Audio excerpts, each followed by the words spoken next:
Pensamiento y oración del día. Primero Él, el Señor Dios Todopoderoso, es el único y verdadero Dios.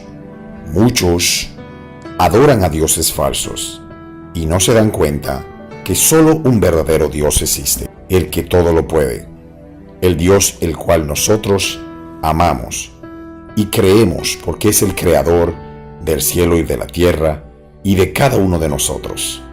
Creamos en Él. Mateo capítulo 6, versículo 33. Mas buscad primeramente el reino de Dios y su justicia, y todas estas cosas os serán añadidas. Nuestra primera prioridad de no tener dioses ajenos, ni honrar otra prioridad por delante de Dios, el Padre y el Hijo y el Espíritu Santo. Jesucristo nuestro Rey y Salvador, el que dio su vida por cada uno de nosotros. Si le reconocemos como el dueño y Señor de nuestras vidas y vivimos de acuerdo a ello, tendremos una mejor forma de vivir y una vida en deleite. De nuestro ser debemos entender que debemos vivir 100% creyendo en el más grande y el que todo lo puede. Si para nosotros Dios no está en primer lugar, entonces vano resultaría todo lo demás. Aprendamos a buscar primero de Dios, porque Él es el que todo lo puede. Tenemos que amar a Dios porque Él nos amó primero y debemos de corresponderle. Buscando de Jesucristo nuestro Rey y Salvador, el que todo nos lo ha hecho por nosotros y se sacrificó por cada uno. Aprendamos a darnos cuenta de las cosas grandes y maravillosas que Dios todo día pone en nuestras manos.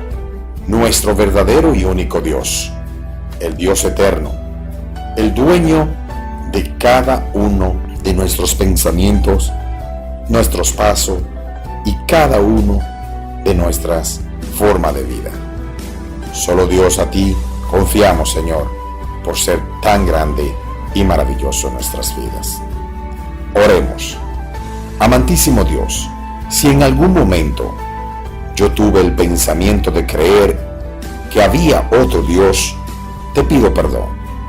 Pido perdón por donde he fallado, porque debo reconocer que solo tú eres el Rey y Señor, dueño de la vida de cada uno de nosotros. Confiamos en que tú estás siempre a nuestro lado, a pesar de que hemos fallado. Gracias a tu misericordia, cada día son nuevas las bendiciones que tú nos das y que le das a nuestra familia. Gracias por bendecirnos, por restablecernos y llenarnos de todo lo que solo tú puedes darnos. Gracias, mi Rey y Señor, por este maravilloso día que hoy nos has dado. En ti confiamos. Bendito sea tu nombre. Dios le bendiga a todos, grande y fuerte. Jesucristo nuestro Rey y Salvador, y el pueblo de Dios dice: Amén.